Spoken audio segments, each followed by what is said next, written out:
click, click. This is your Kodak moment. Lillard, long range three. Mascot.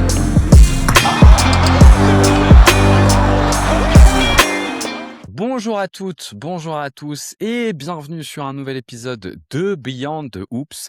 Comme vous pouvez le voir pour ceux qui nous regardent en vidéo, c'est différent pour ceux qui sont au podcast, mais format un peu différent puisque cette semaine, je vais être tout seul à échanger avec vous. Vous l'avez déjà vu l'année dernière, ça a pu arriver quelques fois. Il se trouve que mes collègues, mes acolytes, pour le coup, prennent une petite semaine de repos. Vous avez vu, c'était moi qui n'étais pas là il y a 2 semaines. Cette semaine, c'est eux. Et je voulais en profiter pour faire un épisode un petit peu différent dans lequel ça va être une forme de carte blanche pour moi. Je vais pouvoir vous parler des sujets qui m'intéressent et profiter du fait d'être seul pour pouvoir rentrer dans ces différentes thématiques.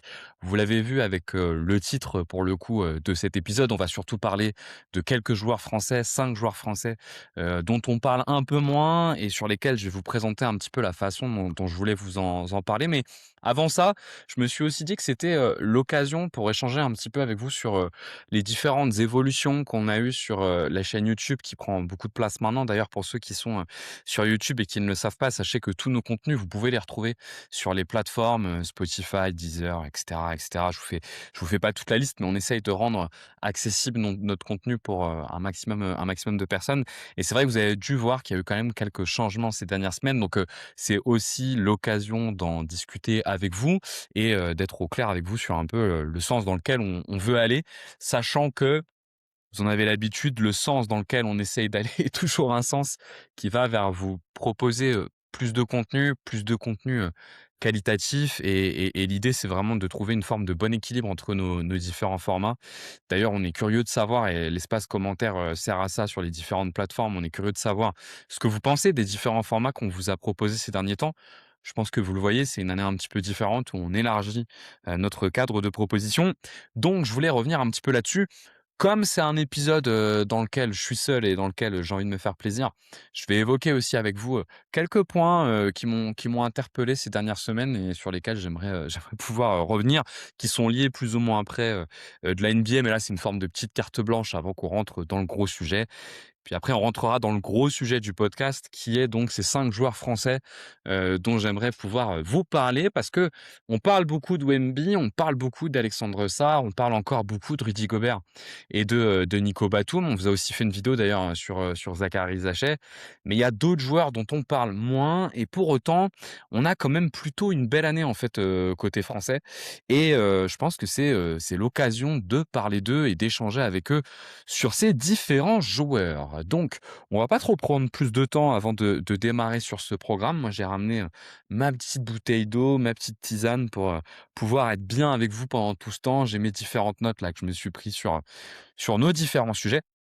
Et donc, comme je vous l'évoquais, j'aimerais qu'on démarre avec juste quelques infos sur les différents contenus qu'on vous propose. Vous avez dû le remarquer ces dernières semaines, mais c'est plus tout le temps moi qui présente les podcasts, puisque Jérém a présenté un podcast il y a peu, et probablement que ça devrait être amené à se passer à nouveau. Probablement aussi que je pense que Vince aussi pourrait être amené à présenter 2-3 éléments. Juste pour vous expliquer pourquoi on fonctionne comme ça, on sait que c'est intéressant d'avoir au moins la présentation, une forme de voix commune. Mais il se trouve qu'on développe différents types de formats, notamment les formats vidéo qui prennent pas mal de temps, qui sont des vidéos qui sont plus courtes, qui font une vingtaine de minutes. Vous avez vu notamment durant l'hiver, on vous avait proposé un contenu sur Wemby, un contenu sur Isaachet, un contenu sur Rémi Raquez Jr., du Hit. On voit bien que c'est des contenus qui vous plaisent. Je crois qu'on a dû faire 7-8 vidéos depuis le début d'année sur ces thématiques-là. Et il se trouve que ça nous demande, nous, de nous organiser un petit peu différemment, parce que ces contenus mettent du temps à être produits. Quand on est en vacances, comme c'était le cas à Noël, on arrive à en produire un peu. Mais quand on sort des vacances, c'est vrai que l'actualité des podcasts, qui reste quand même notre matière première, pour le coup, prend de la place, et ça rend un peu plus difficile le fait de produire ces contenus-là. Et du coup, on cherche une organisation un peu différente. D'autant qu'en plus, pour le coup, Jérém fait ça très très bien. Et comme je vous le disais, l'idée, c'était aussi de vous parler un petit peu des projets à venir et de comment on envisageait la suite. Je pense que ce qu'on va essayer de faire au fur et à mesure du temps, c'est effectivement de développer un petit peu plus, cet aspect-là, cet aspect vidéo, qui nous permet tout à la fois, d'avoir un contenu un peu plus dense en fait et un peu plus qualitatif, sur la forme, tout en gardant des choses pour alimenter, nos podcasts qui une fois de plus, comme je vous le disais, doivent rester un peu notre cœur de travaux quoi. Puisque c'est dans les podcasts qu'on réfléchit et puis je pense que on a aussi une forme de conviction, qui est que, c'est dans l'échange en fait, qu'on a entre nous et qu'on a avec vous, qu'on arrive à faire émerger, des idées qui sont, plus intéressantes. Moi, je trouve que quand on réfléchit trop tout seul, on a tendance à rentrer dans une forme de cercle. On a l'impression en fait d'être dans un espèce de bocal dans lequel on aurait du mal à sortir, comme si on était une forme de poisson rouge qui, qui a du mal à réfléchir. Et c'est vrai que moi personnellement, j'attache beaucoup d'importance en fait à l'échange pour construire la pensée. C'est pour ça qu'en fait les podcasts sont quand même le cœur de nos contenus, parce que c'est bien grâce à eux qu'on arrive à échanger entre nous et à générer de l'échange. Mais en tout cas, je pense qu'au gré des différents changements qu'on a eus ces dernières semaines, ce qui serait intéressant, c'est que vous puissiez nous dire un petit peu en commentaire, ben, dans ces changements-là, qu'est-ce qui vous plaît? Quels sont les contenus que vous aimez bien? Qu'est-ce que vous aimeriez voir plus? On va revenir là sur la deuxième partie d'année avec nos différents classiques. Vous devez un peu le jauger au fur et à mesure du temps et avec le calendrier, on va revenir assez vite là avec, nos séries sur les prospects parce que c'est vrai qu'on est sur un temps un peu plus faible, un petit peu en plus de la NBA donc ça peut être, l'occasion de parler des différents prospects. C'est une série qui avait bien marché l'année dernière, on la reprendra. On a des projets, nous, sur des jeux, qu'on a un petit peu du mal à monter, mais sur lesquels on arrivera peut-être à déboucher sur quelque chose pour vous proposer aussi des formats un peu plus fun. Et puis, bien sûr, hésitez pas, à aller sur le site internet parce que c'est quand même sur le site internet, Cubasket que vous avez le plus d'informations et des informations, là encore, un petit peu différentes. Si vous voyez moins Jérém parmi nous, c'est aussi parce qu'il envoie beaucoup d'articles. Pour le coup, Jérém, lui, il pense que c'est en construisant des articles de qualité qu'on arrive à faire avancer la réflexion. Donc voilà, n'hésitez pas à nous dire en commentaire un peu quels sont les éléments qui vous plaisent et ceux qui vous plaisent moins, ceux que vous aimeriez voir plus. Et nous, ça nous aide toujours, en tout cas, on vous lit toujours pour essayer de voir, dans quel sens tirer pour, proposer un contenu, aussi qualitatif que possible. Donc, avant de commencer notre gros point du jour là sur nos Français dont on parle un peu moins, je voulais qu'on démarre un petit peu différemment, si vous le voulez bien. Je sais pas trop combien de temps va durer ce podcast. On va voir. Je pense que vous connaissez ma capacité à être synthétique, qui oscille entre le pas trop mal et le de manière plus régulière proche du néant. J'aime bien aussi, tirer un peu en longueur, mais c'est comme ça, je trouve qu'on arrive aussi à aller vers des réflexions qui sont intéressantes. Mais avant qu'on démarre ce cœur de podcast, je voulais juste revenir sur deux trois actus, sur un format un petit peu différent, mais qui moi m'ont interpellé et qui, du coup, me semblent pouvoir générer un certain nombre de questions. Vous allez voir, ça a rien à voir avec notre sujet du jour, ça va être assez court, mais je pense que ça peut être intéressant qu'on se questionne, sur ces différents éléments. Je m'en suis noté 3 et autour de ces 3 éléments, on va voir un petit peu ce qu'on arrive à tirer. Premier élément, que je me suis noté, alors v sauf si vous vivez sur Mars, vous en avez peut-être pas entendu parler, mais probablement que vous avez eu écho d'un événement durant le week-end dernier qui était le Super Bowl. Et il se trouve que durant le Super Bowl, alors moi je m'intéresse très, très peu au football américain. Le match, a fini sur un 29-13, mais je suis même pas capable de vous dire pour qui. Mais on a eu à la mi-temps un show, comme à chaque fois, c'est le show du Super Bowl, qui a été assuré par Bad Bunny et qui a été franchement un écho, retentissant et dont on parle en réalité que de ça là depuis le début de semaine. Et en fait, un peu en miroir de ce qui se passe avec la NBA, moi ça m'a questionné sur 2 choses. La première, c'est que je constate quand même qu'il y a une baisse de l'intérêt à la chose politique pour les joueurs NBA par rapport à la période avant Covid ou durant le Covid, où il y avait quand même un investissement qui était assez fort de la part des joueurs NBA. Et je trouve que dernièrement, on est dans des choses qui sont assez molles. Alors, il se trouve que moi, c'est un sujet qui m'intéresse, l'investissement des sportifs sur la chose politique. On a eu l'impression autour de LeBron James, Carmelo Anthony et Dwayne Wade et Chris Paul d'ailleurs, d'avoir une forme de génération de joueurs qui s'impliquaient plus que la génération d'avant sur le champ politique. Et puis finalement, ça a été, je crois, un peu décevant parce que effectivement, il y a des réalisations qui se font au travers de leur communauté, mais on a un petit peu du mal, à dépasser ce cadre-là et on a l'impression que dès que le cadre économique rentre en ligne de compte, bah, finalement, ces velléités politiques, elles disparaissent. Et moi, ce que je trouve intéressant avec, ce qui s'est passé avec, Bad Bunny, c'est qu'en fait, on voit, que le sport et qu'au global alors là, c'est de l'art, mais c'est intégré dans du sport, en tout cas que la chose publique n'est finalement jamais aussi forte en termes de diffusion que lorsqu'elle est politique.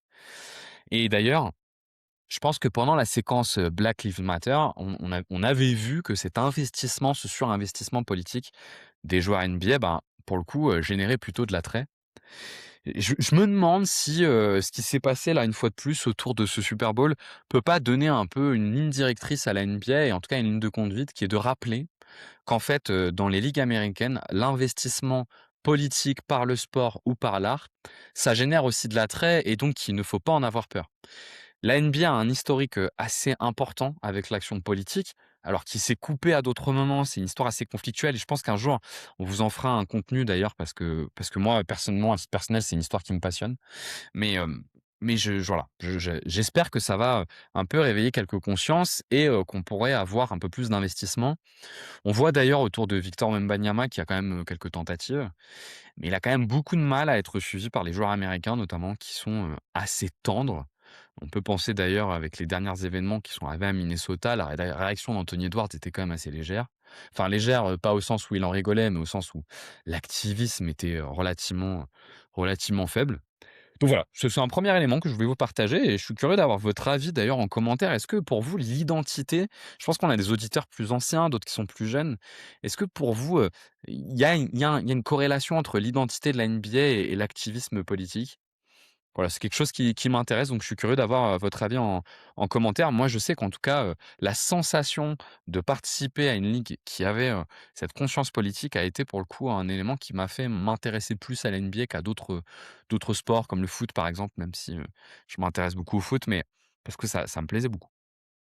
Deuxième élément, que je voulais, citer avec vous, qui pour le coup se base sur pas grand chose, mais je trouve quand même, on en a parlé légèrement avec Matt, la semaine dernière, mais je trouve quand même, il y a un fossé qui est en train de se creuser, mais de façon vraiment nette là, entre, les 10 dernières équipes NBA et les 10 premiers et les 20 premières pardon, qui participent tous soit au play-in, soit aux play-off.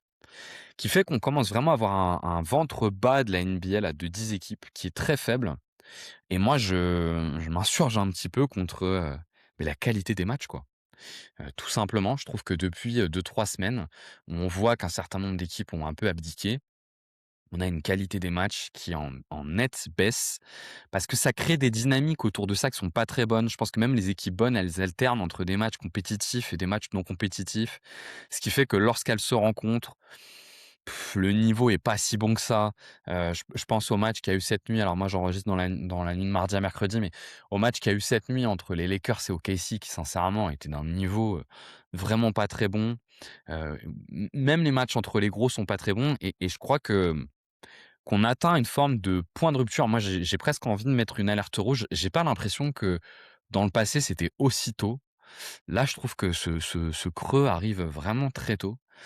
Et pour le coup, en plus, est un peu à mettre en perpendiculaire, pas en parallèle, parce que c'est un peu un pied de nez au début de saison qui, je trouve, moi, était hyper intéressant dans le jeu. On avait beaucoup de matchs, pour lesquels il y avait de quoi avoir un vrai attrait et notamment autour de la différence des styles de jeu, en fait, qui étaient proposés et qui, moi, m'intéressaient beaucoup.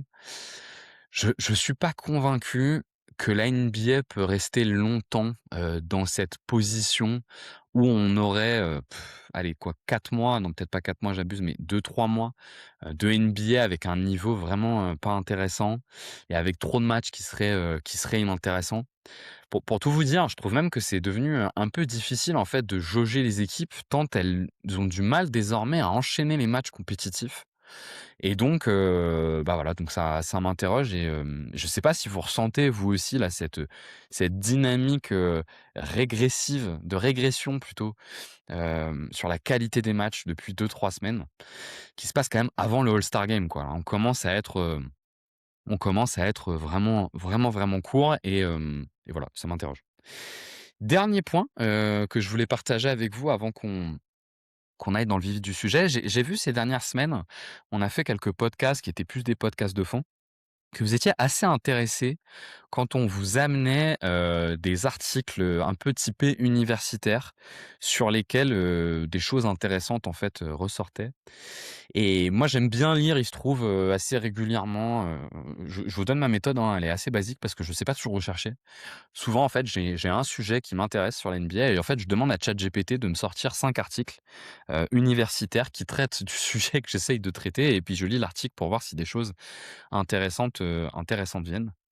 Et là, pour le coup, cette semaine, j'ai eu une lecture qui était intéressante, qui est une publication qu'il y a eu dans Frontiers, pardon, in Psychology en 2023, un article qui s'appelle «The Athletic Intelligence Quotient and Performance in the National Basketball Association», donc la performance, athlétique, intellectuelle et le lien avec la performance, en NBA, qui en fait est une étude, qui a été menée sur une période entre 2014 et 2019, qui essayait de voir, si les joueurs qui avaient, de meilleures performances sur les tests cognitifs, arrivaient à avoir une meilleure, carrière NBA derrière.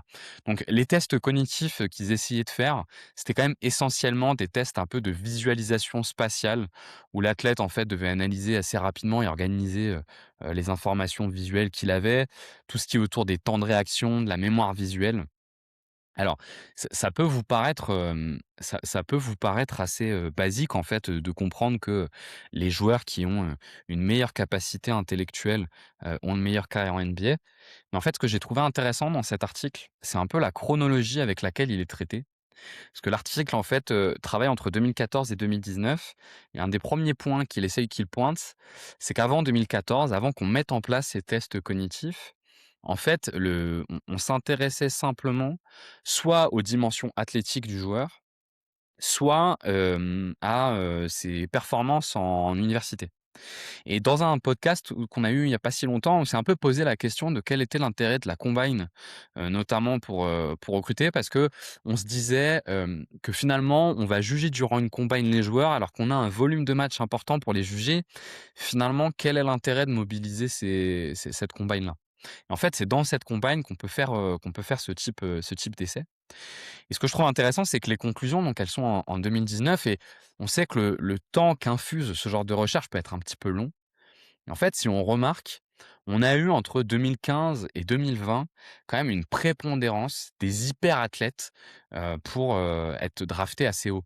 Je pense par exemple à Mo Bamba, Jonathan Isaac, des joueurs comme ça qui dénotaient pas de capacité de compréhension du jeu qu'on pouvait voir en match qui était exceptionnelle, mais qui par contre avaient des mensurations, qui pour le coup, elles, étaient, assez incroyables.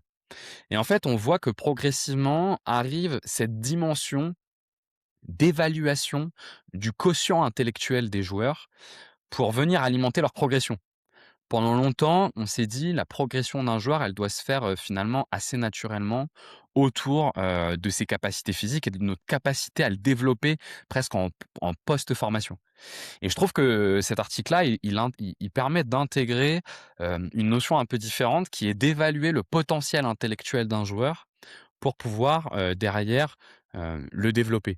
Et du coup, je suis allé regarder si dans les différentes drafts, j'avais l'impression, qu'effectivement, on avait des joueurs à quotient intellectuel fort qui étaient draftés plus haut, qu'ils ne l'auraient été par le passé.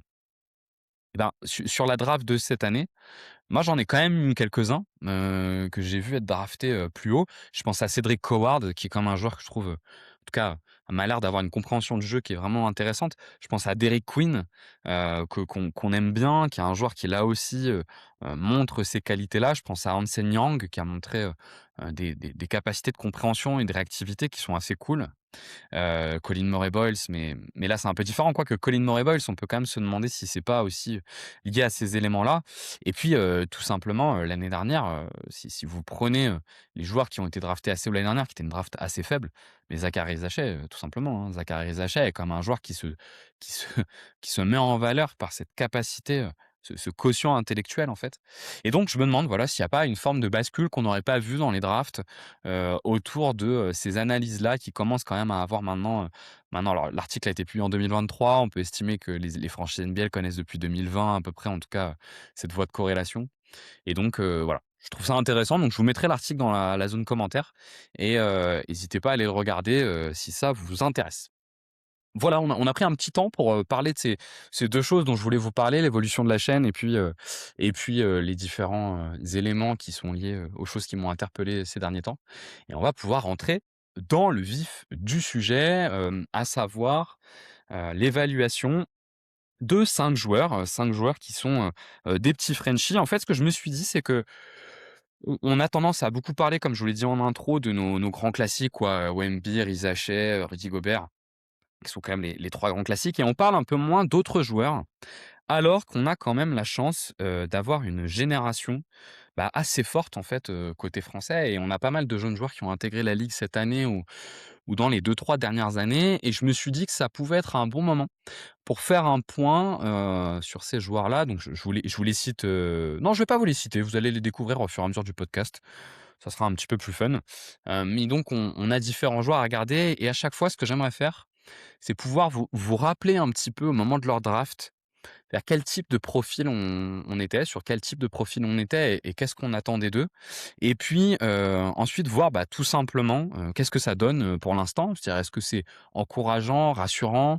Est-ce qu'à l'inverse, c'est plutôt, inquiétant? Alors là, vous allez voir sur les 5 joueurs, c'est plutôt encourageant.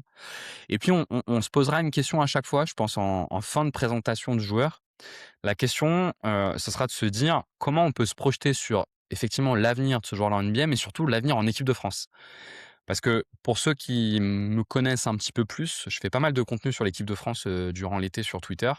Moi, j'adore l'équipe de France, c'est vraiment l'équipe que je suis le plus, en fait, en réalité et pour le coup, ben, moi, je suis intéressé de savoir, si ces joueurs-là ont un avenir en équipe de France. C'est quand même la chose qui m'intéresse le plus et donc on essaiera un petit peu de se poser la question dans un contexte où l'équipe de France, aujourd'hui va doucement rentrer, enfin, elle a déjà commencé à rentrer dans une phase de reconstruction, on l'a vu, lors de la dernière compétition et qui va s'accentuer avec une forme de rotation et des nouveaux joueurs qui vont devoir rentrer, là-dedans et donc bah, c'est intéressant de voir si on a un vivier qui peut, pour le coup, venir l'alimenter.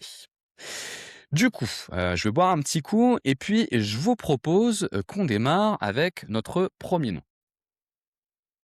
et pour ce premier nom, on va partir sur, un joueur qui avait été présenté un peu comme une pépite, de la formation française, il y a de ça 2 ans.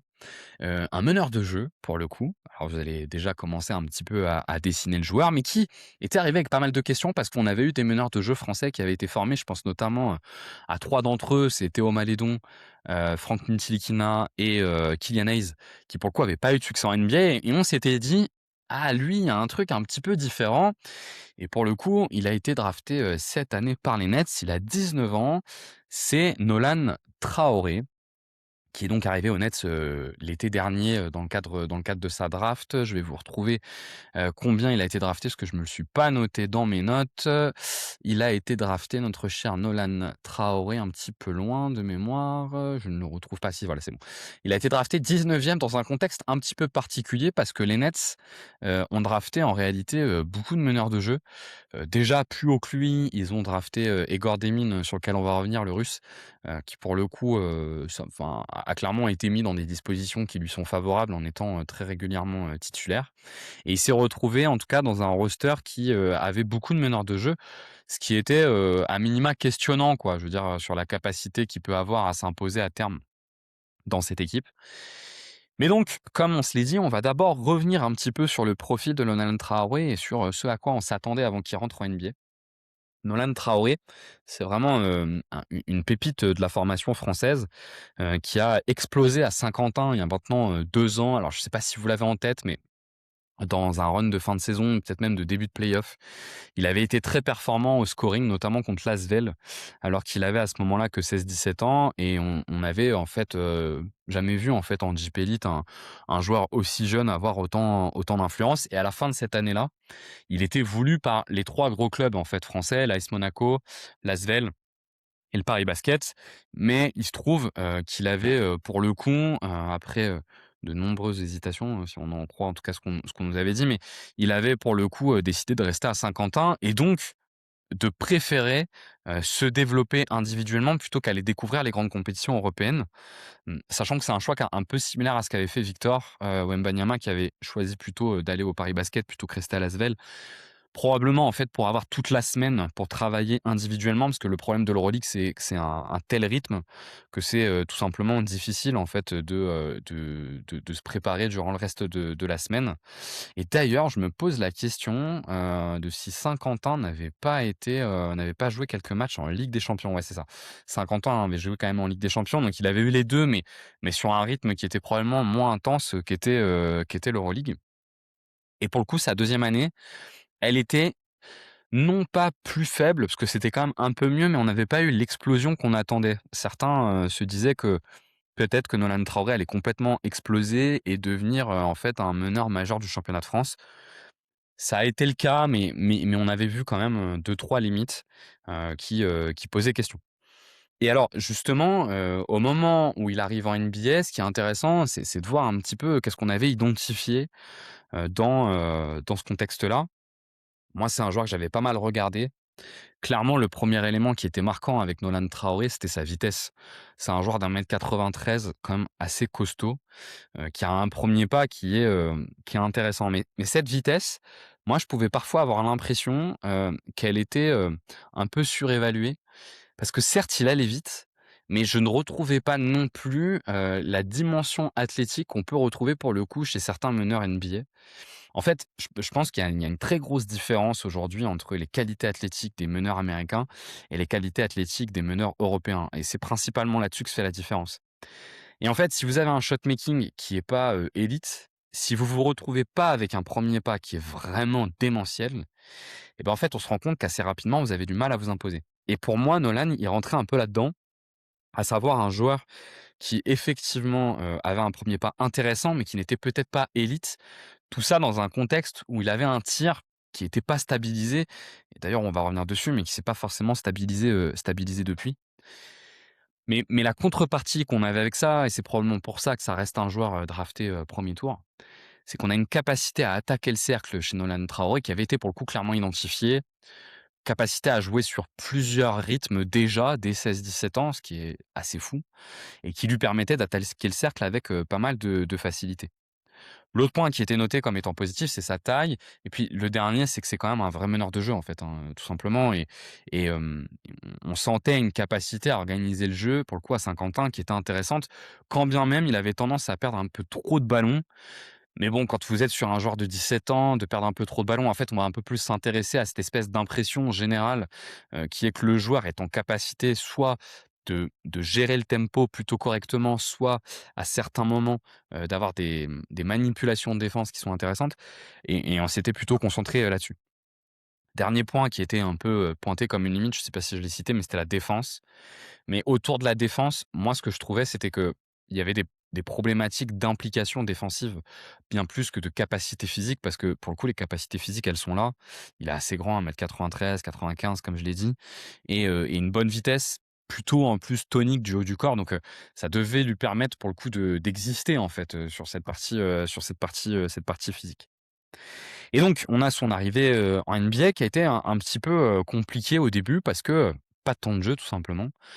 Dépassé par la concurrence, dans un premier temps et du mal sur les minutes sur lesquelles il était mobilisé à vraiment montrer des qualités qui feraient te dire: «En fait, on va changer cette hiérarchie qui est installée et on va le propulser».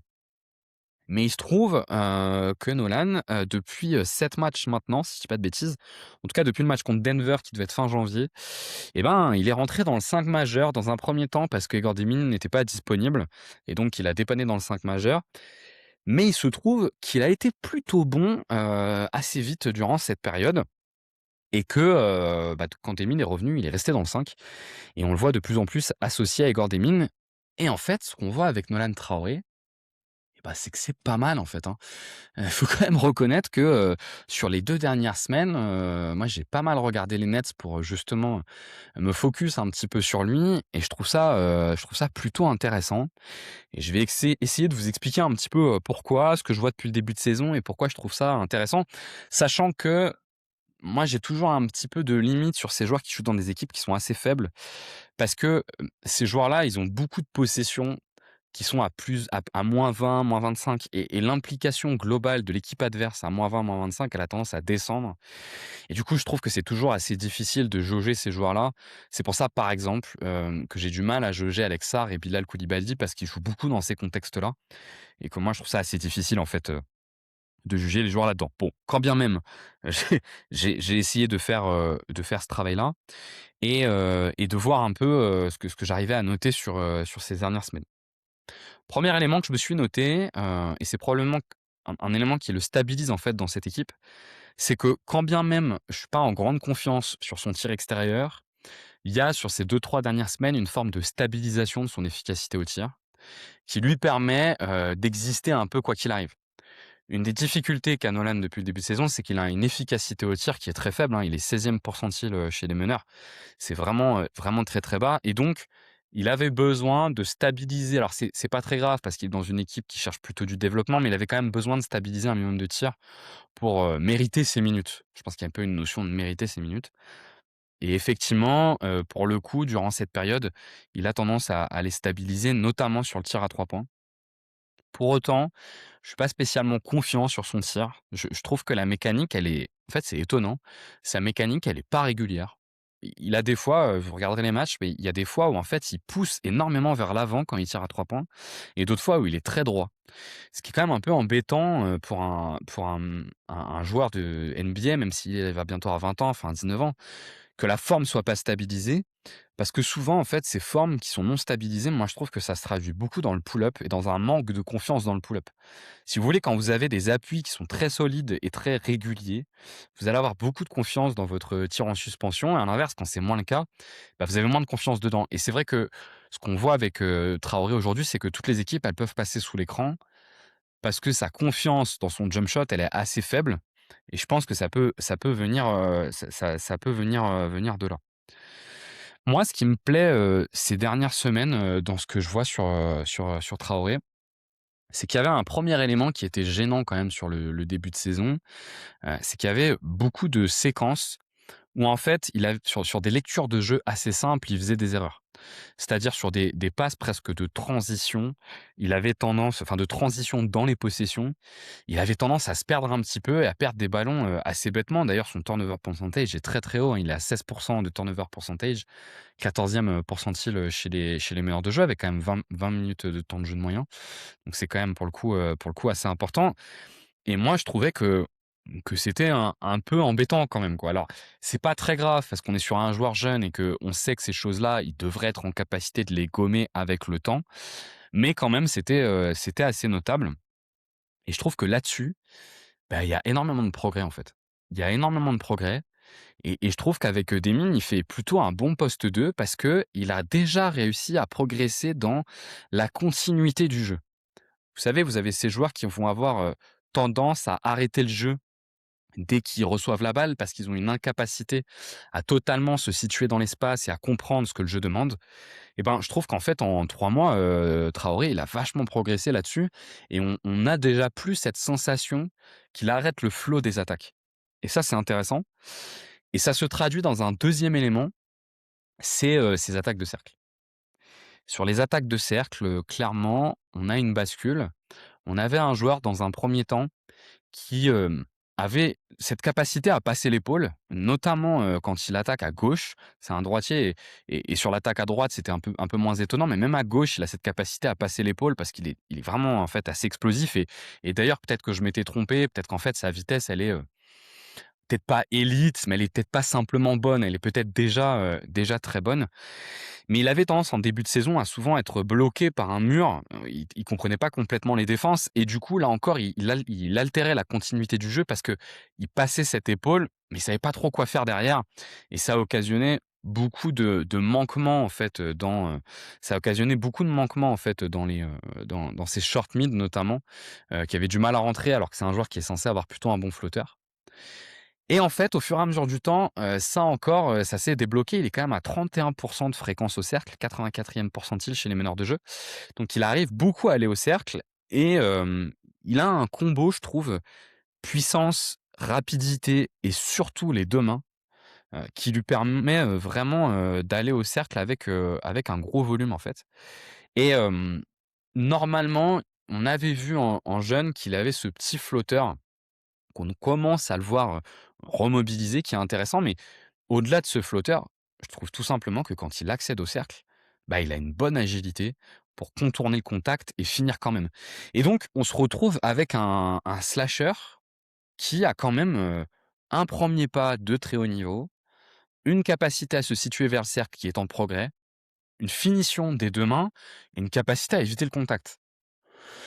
Bon, les gars, quand on a ça chez un meneur de jeu, c'est déjà quand même pas mal du tout, quoi. C'est déjà quand même pas mal du tout et moi, sincèrement, ces dernières semaines, beh, j'ai des flashs où il me fait penser à Tony Parker. Vous savez, sur ces espèces d'accès au cercle où il va monter très vite au cercle. On n'a même pas l'impression qu'il fait complètement ses 2 appuis, mais il est quand même capable de monter. Il y a clairement du Tony Parker, là-dedans et c'est assez intéressant. Il sera sans doute très dépendant, de sa capacité à shooter à terme. Ça sera évident, sauf s'il joue dans un five out un peu optimisé, mais ça sera probablement décisif. Je note quand même que sur les 2 dernières semaines, il est presque à 12 drives par match, ce qui est énorme, à 63 de réussite sur les drives, hein. C'est quand même, vraiment, colossal. Alors une fois de plus, faut savoir mettre un peu de mesure parce qu'il il intervient aussi pas mal dans des séquences où il y a 20 points d'écart, mais c'est quand même des stats qui pour le coup sont intéressantes. Et sur le playmaking, et ben, sur le playmaking, on retrouve un peu ce qu'on avait à Saint-Quentin, à savoir qu'il y a un peu de manipulation de défense quand même. Je trouve qu'il y a une capacité, alors c'est vraiment sur de la lecture de pick and roll où, c'est pas, il a pas, vous savez, ces lectures de jeu que peut avoir Darius Garland par exemple qui fait très bien, c'est en milieu des possessions. Il y a une forme de créativité dans le playmaking qui est vraiment intéressant. C'est plus du playmaking à la, je dis bien à la, hein, on n'est pas du tout à ce niveau-là, mais à la Luka Doncic, c'est-à-dire sur du pur pick and roll où il a la bonne capacité soit à envoyer le rollman, soit à voir qu'il y a une aide et donc à transférer, mais aussi parfois à suranticiper les aides et donc à casser l'aide sur, le choix qu'il peut avoir entre, les 2 joueurs qui sont à l'opposé, soit à 45, soit dans le corner, mais qui là encore, sont assez intéressantes. Alors, ce playmaking, il manque un petit peu de volume. Il se trouve que cette nuit, il a fait son premier double-double, mais bon, c'était contre les Bulls, qui est une équipe qui joue tellement vite que, ça génère énormément de transitions et pour les 2 équipes et donc c'est assez facile de faire monter ses stats.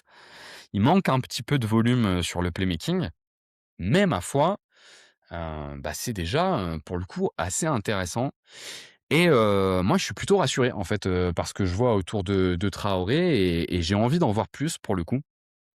On verra quel avenir il peut avoir en NBA, c'est la dernière partie, là, qu'on s'était donnée. On verra quel avenir il peut avoir en NBA, mais j'ai l'impression qu'il est en train, alors, il y a un développement qui ressemble un peu à Théo Malédon. Chez Théo Malédon, dans les premières années au OKC, il y avait un peu de ça, c'est-à-dire des bribes intéressantes, mais un vrai manque d'efficacité qui faisait qu'OKC, finalement, a pas hésité à redrafter sur lui, c'est-à-dire à redrafter des profils qui correspondent à son profil et à le mettre de côté. Mais s'il arrive à montrer ce qu'il est en train de montrer là depuis quelques semaines jusqu'à la fin de saison, je vois pas trop pourquoi les Nets ne continueraient pas à lui donner sa chance la saison prochaine. En plus, Théo avait la particularité d'être drafté très, très bas, ce qui est pas le cas de Nolan Traoré, qui est quand même un top 20. Alors c'est pas un pic de loterie, mais c'est un top 20, donc ça devrait au moins lui donner la possibilité d'avoir une deuxième saison où il est vraiment testé.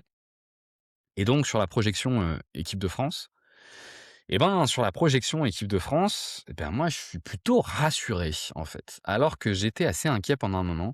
L'équipe de France se cherche un meneur de jeu, hein, c'est une évidence. C'est un poste où on n'arrive pas à avoir de joueur élite.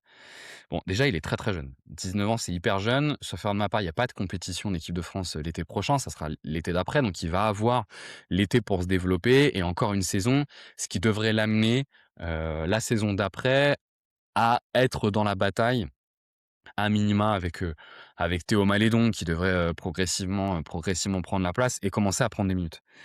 Mais je trouve qu'en fait, ces qualités, alors vous allez voir tout, dans le point équipe de France.fr, tout va être comparé au Wemby, c'est normal, c'est la pierre angulaire du projet. Il se trouve que l'équipe de France va avoir une particularité, c'est qu'elle va avoir 2 pivots, 2 intérieurs, parce qu'on va voir si Alexa se développe vraiment en tant que pivot, mais 2 intérieurs qui sont des stretch, qui peuvent tirer. Ce qui devrait laisser pas mal de place aux slashers. Et il se trouve qu'aujourd'hui, dans l'équipe de France, sur les joueurs de sa génération, il n'y a pas trop de slashers, en fait, vraiment identifiés dans ses hauts profils. Et lui, pour le coup, ça en est vraiment un. Il a un combo slashing-passing qui devrait être assez complémentaire de Wemby et d'Alexar. Capacité à jouer hors du pic aussi, qui est pas si mal, qui devrait être compatible avec Wemby, qui est pas un grand poseur de pic. Il manque clairement de jeu sans ballon et de tir pour être totalement optimisé. Mais ouais, je pense que le scénario qu'on s'était donné il y a 2 ans de se dire: «On a peut-être notre meneur de jeu qui sera notre meneur de jeu titulaire équipe de France et qui est un peu lock», ben, j'ai l'impression qu'on commence doucement à s'y diriger et c'est assez intéressant et donc je suis assez rassuré à ce niveau-là. Donc voilà pour le premier joueur dont je voulais parler, Nolan Traoré, qui donc se développe assez correctement et bah, je vais être curieux sur la deuxième partie de saison. Moi, je vous invite aussi à le regarder. Moi, j'aimerais bien qu'on se mette une petite watch, Nolan Traoré là, pour voir un petit peu si, effectivement il confirme, tout ce qu'on voit et tout ce qu'on a envie de voir autour de lui. Deuxième joueur, qu'on va regarder, c'est un joueur qui est passé par les Spurs. Est-ce que je vous fais à chaque fois une petite devinette pour voir si vous arrivez à le trouver? Allez, on va tenter. Mon premier est un joueur qui est passé par Baskonia. Mon second est un joueur qui est passé par la G League Unit, qui a été drafté, par les Spurs et qui est désormais aux Portland Trail Blazers. C'est un joueur dont j'ai envie de parler depuis un moment, mais j'ai pas trouvé d'espace pour en parler. C'est Sidi Sissoko, 21 ans, qui joue, à Portland entre meneur et arrière, dans un rôle un peu bizarre d'une équipe un peu bizarre pour le coup, mais qui pour le coup, est vraiment intéressant et propose des choses qui moi m'intriguent. Donc il a un parcours, Sidi Sissoko avant d'arriver en NBA qui ressemble un peu à celui d'Alexar. C'est-à-dire que c'est un joueur de la région parisienne, de mémoire, qui assez vite est parti en Espagne, à Baskonia pour, se former. Alexar avait fait la même chose, il était parti au Real Madrid pour pouvoir, se former et puis à la fin, ayant du mal à avoir du temps de jeu au Real Madrid, il avait fait préférer partir en Australie pour finir sa formation. Sidi Sissoko, il a fait un chemin un peu différent, il est parti en G-League Unit pour obtenir du temps de jeu et c'est vrai qu'il avait un profil, assez intéressant. Il a été drafté par les Spurs qui lui ont pas vraiment fait confiance, malgré des bonnes minutes en G-League après, parce qu'il était retourné en G-League et les Spurs l'ont tradé, puis il a été retradé. Je crois qu'il y a eu 2-3 trades consécutifs, un peu à l'image de ce qu'a eu Ousmane Dieng là, durant la dernière, trade deadline et il s'est retrouvé finalement à Portland.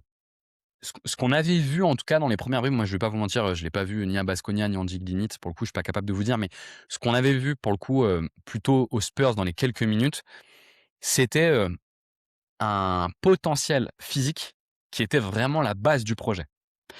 Parce que, Sidi Sissoko, il fait 1,98 m, 100 kilogrammes et on voit qu'il est tanké, que c'est vraiment un joueur costaud, notamment parce qu'il a des gros appuis. Il a une qualité d'appui de puissance au sol qui est vraiment intéressante et qui permet du coup de se projeter vers un défenseur en fait de qualité. Ce qu'on avait vu de l'autre côté, c'est que pour le coup, on avait des limitations pour le coup offensives qui étaient assez nettes et qui, bah, pour le coup, nous interrogeaient quoi. Ce qu'on se note quand même, c'est que dans les 115 minutes qu'il avait joué aux Spurs, qui valent pas grand chose, hein, ces 115 minutes, parce que c'est souvent du garbage time, mais on pouvait quand même se noter qu'il était au-dessus des 2% de steal percentage. Donc, on pouvait se dire, ah, il y a peut-être quelque chose à aller chercher et au-dessus des 1% de block percentage. Donc en fait, il faisait surtout valoir son potentiel physique. Et c'est ça qui était intéressant. Et du coup, pour le coup, on s'était dit peut-être qu'il y a quelque chose à aller chercher là-dessus, mais l'attaque était vraiment embêtante. Cette saison, il joue 22 minutes en moyenne par match sur les 48 matchs qu'il a joué. Donc il joue à tous les matchs, hein. Sur les 48 matchs qu'il a joué, il en a démarré 23. Il alterne un peu entre le banc et le poste de titulaire. Il est déjà à plus de 1000 minutes, donc c'est vraiment un joueur qui est en train de s'imposer en fait en NBA et ça c'est hyper intéressant. Et je voulais vous en parler parce que je trouve qu'il y a pas mal de choses à dire en fait sur ce joueur-là qui à la fois marque des choses intéressantes et en même temps, euh, je trouve est un cas pratique intéressant pour parler des limites de ses profils défensifs. La première chose qui est marquante avec Sidi Sissoko, c'est son pressing sur le porteur de balle qui est pour le coup, moi je trouve vraiment super intéressant. Il a, c'est pas le cas chez beaucoup de joueurs. On en a parlé dernièrement, je sais plus dans quel podcast c'était. Bah, non, c'est pas dans un podcast, c'est dans la vidéo que je vous ai fait sur, Zachary Zaché où je vous disais que de plus en plus, j'étais moins intéressé par la taille et plus par la longueur des bras. Pour quelle raison? Parce que j'ai l'impression que des joueurs plus petits auront plus de polyvalence si ils ont des grands bras. Je préfère en fait, le profil 1,98 m, 2,15 m d'envergure que le profil, 2,6 m, 2,6 m d'envergure. Parce que, le fait d'avoir le centre de gravité plus bas vous permet de naviguer entre, les postes un peu plus facilement et derrière votre envergure, va faire la différence, si jamais vous vous retrouvez sur des postes 4. Et du coup, Sidi Sissoko, eh ben, il se retrouve à vraiment pouvoir, défendre les meneurs de jeu avec son 1,98 m et avec ses 100 kilogrammes, il arrive assez facilement à passer du poste 2 à poste 3. J'ai pas recherché avant le podcast, je vais chercher un petit peu en même temps, l'envergure de Sidi Sissoko, pour le coup, qui m'a pas l'air, extraordinaire, mais qui m'a l'air importante, mais qui n'est pas non plus, une envergure exceptionnelle. Ouais, il a 2,03 m, donc c'est pas extraordinaire pour le coup en termes d'envergure ou 2,08 m à certains endroits. On est globalement autour de ce que peut faire, pour le coup un Zachary Zaché. On est loin, loin des J-Dub et mais il a cette capacité à défendre sur le meneur de jeu qui est vraiment importante et comme Portland essaye de mettre en place un pressing tout terrain et bah, pour le coup, on sent, cet impact sur le pressing tout terrain qui est vraiment, vraiment cool. Autre élément que j'ai constaté qui le rend à peu près viable, sur la partie, offensive pour le coup, c'est qu'il a un drive sur lequel il a quand même pas mal de puissance et un bon jeu sans ballon, qui lui permet dans le five out de Portland et ben, tout simplement, d'en profiter et donc, de d'accéder au cercle à certains moments. Ce qui le rend viable en fait, sur la partie offensive parce que pour le coup le tir, moi je le trouve, pas stable et pas vraiment intéressant. Je vois pas trop comment il pourrait le développer. Il est à 31 de réussite à 3 points, cette saison, ce qui est, assez bas et globalement la partie offensive elle est pas très, très rassurante. Mais on voit vraiment qu'on a affaire à un attaquant qui sera, limité dans le temps. La seule chose qui est rassurante, c'est qu'il fait pas vraiment de dinguerie, quoi. Il y a pas de dinguerie dans l'initiation du jeu, ce qui fait qu'il perd pas de ballon. Il fait aucun écart, mais il a le mérite de pas perdre de ballon. Bon, ça, c'est sur la partie, offensive, mais on va se reconcentrer un petit peu plus en détail sur la partie défensive. Je vous ai dit qu'on a un 1er élément qui est notable avec Sidi Sissoko, c'est, sa capacité à tenir, les meneurs adverses par, sa vitesse et sa puissance qui, peut nous donner l'impression, que c'est un joueur viable du coup en NBA par ses simples qualités physiques qui sont monstrueuses et ses simples qualités d'appui.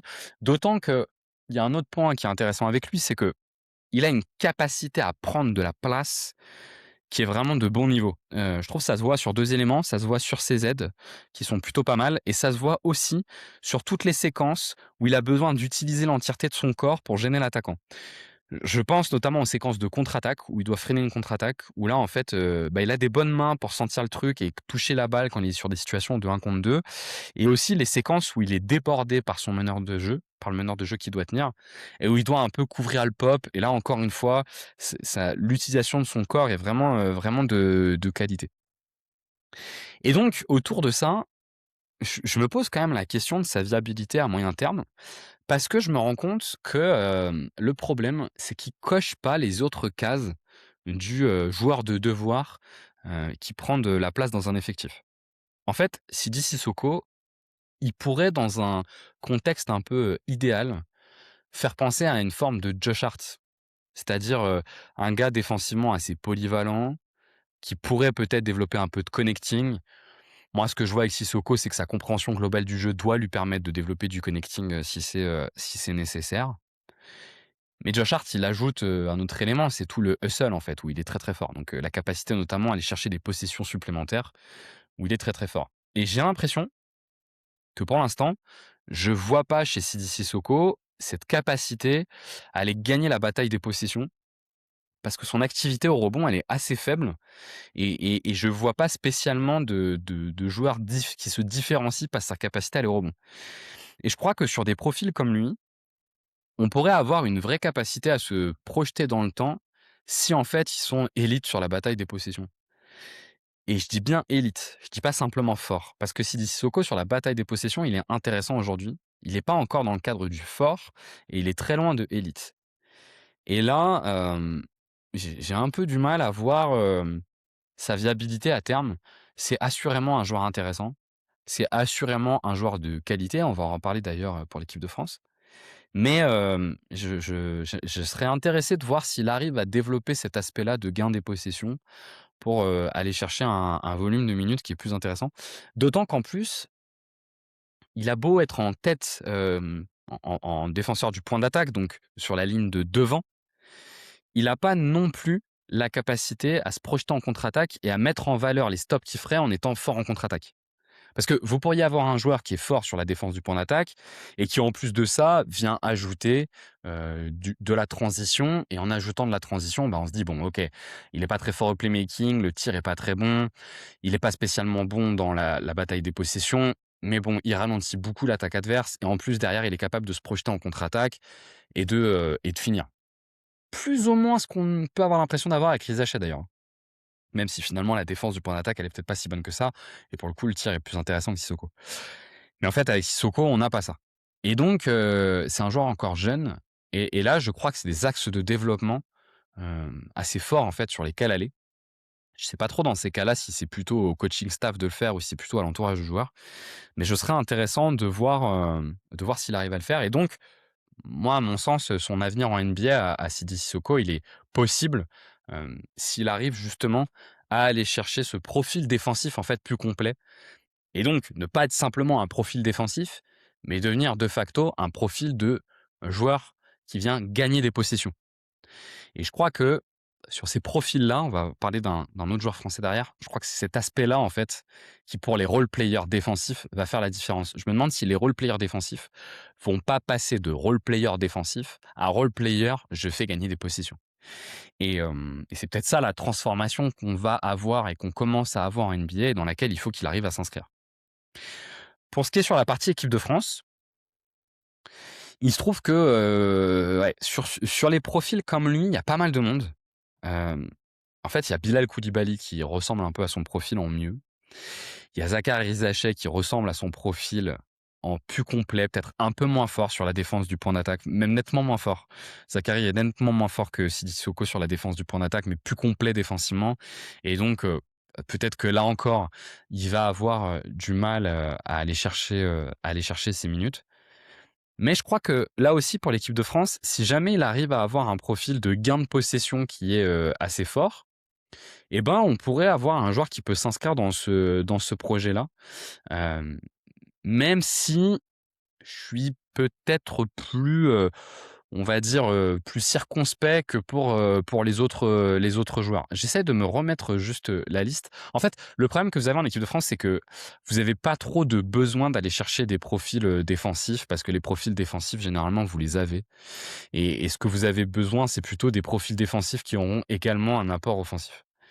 Et dans l'équipe de France telle qu'elle était faite lors de la dernière sélection, en fait, vous aviez Timothée Luwawu-Cabarrot, Bilal Koulibaly et Zaccharie Rizaché qui assuraient ces profils défensifs-là.